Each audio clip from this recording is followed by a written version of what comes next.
ஆன்மீக அன்பர்களுக்கு அன்பு கலந்த வணக்கம். வீடு, கோவில் போன்றவற்றை கட்டுவதற்கு நாம் அந்த காலத்தில் இருந்தே சில வழிமுறைகளை பின்பற்றி வருகிறோம். அதுவே தற்காலத்தில் வாஸ்து முறைகள் என்று பிரபலமாக பேசப்பட்டு வருகிறது. வாஸ்து என்பது வேறு ஒன்றுமில்லை, அந்தந்த இடங்களில் அதற்கான பொருள்களை சரியான முறையில் அமைப்பதே. இதன் மூலம் வீட்டில் தேவையற்ற நெகட்டிவ் எனர்ஜிகள் தங்காமல் வீடு எப்போதும் நல்ல நேர்மறை ஆற்றலுடன் இருக்கும். இந்த வகையில் எல்லா வீடுகளும் அமைந்துவிடும் என்று சொல்ல முடியாது.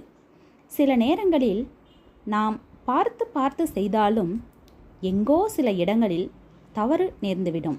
சில நேரங்களில் வீடு கட்டிய பிறகு நாம் செய்யும் சிறு தவறுகளாலும் இந்த நெகட்டிவ் எனர்ஜி நம் வீட்டில் குடிக்கொண்டு விடும். அவற்றையெல்லாம் அகற்றக்கூடிய எளிய ஒரு வாஸ்து குறிப்பு பற்றிதான் ஆன்மீகம் குறித்த இந்த பதிவில் இப்போது நாம் தெரிந்து கொள்ளப் போகிறோம். வீட்டில் உள்ள நெகட்டிவ் எனர்ஜி போக நாம் வீட்டில் செய்யக்கூடிய மிகப்பெரிய தவறு, இறந்த முன்னோர்களின் புகைப்படங்களை பூஜை அறையிலோ அல்லது வீட்டில் உள்ளே நுழையும் இடத்தில் வைப்பதுதான். அப்படி நீங்கள் வைத்திருந்தால் அதை எடுத்து விடுங்கள். இறந்தவரின் புகைப்படங்களை எப்போதும் தெற்கு பார்த்தவாறு, அதுவும் தனியாக தான் மாட்ட வேண்டும். அடுத்து, பூஜை அறையில் எப்போதும் காய்ந்த பூக்களை வைத்திருக்க வேண்டாம்.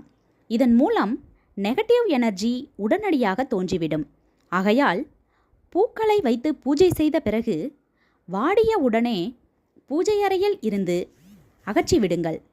அதேபோல் பூஜை அறையில் சங்கு வைத்து வழிபடுவது நல்லது. அதுவும் பூஜை செய்த சங்கு வைத்து வழிபடுவது மிகவும் நல்லது. ஒன்றுக்கும் மேற்பட்ட சங்குகளை வைத்து வணங்க வேண்டாம். சனி பகவானின் படமோ அல்லது சிலையோ வீட்டில் வைத்து வணங்கக்கூடாது. இது நெகட்டிவ் எனர்ஜியை அதிகரிக்கக்கூடியது.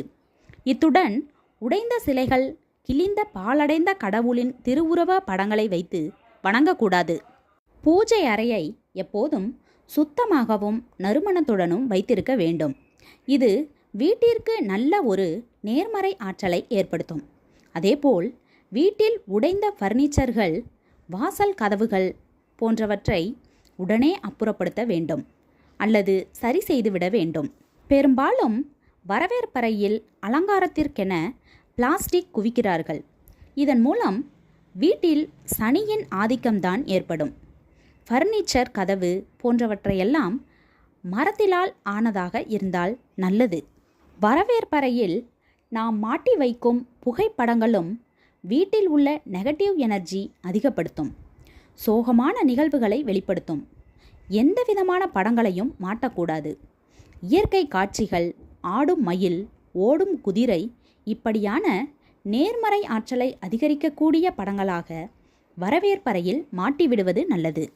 அதேபோல் வரவேற்பறையில் மணி பிளான்ட், ஸ்பைடர் பிளான்ட், அல்லிச்செடி போன்றவற்றை வளர்ப்பது காற்றை சுத்திகரித்து தருவதுடன் நேர்மறை ஆற்றலையும் அதிகரிக்கும்.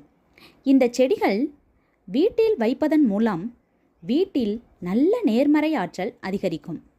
கற்றாழை போன்றவற்றையும் வளர்க்கலாம் என்று சொல்லப்படுகிறது. வீட்டில் நாம் செய்யும் சில தவறுகளால் எனர்ஜி நம்மை சூழ்ந்து ஆரோக்கியக்கேடு, பொருளாதார செயற்குழுவில் போன்றவற்றை ஏற்படுத்திவிடும். வீடு கோவில் போன்றது. அதை பராமரிக்கும் விதத்தில் பராமரித்தால் கோவிலாக மாறும். இல்லையென்றால் அதுவே நமக்கு தீங்காக மாறிவிடும்.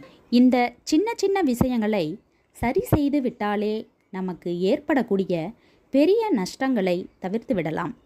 இதற்கென அதிக பணம் செலவழித்து வாஸ்து பார்த்து கொண்டிருக்க தேவையில்லை என்ற இந்த தகவலுடன் பதிவினை நிறைவு செய்து கொள்வோம்.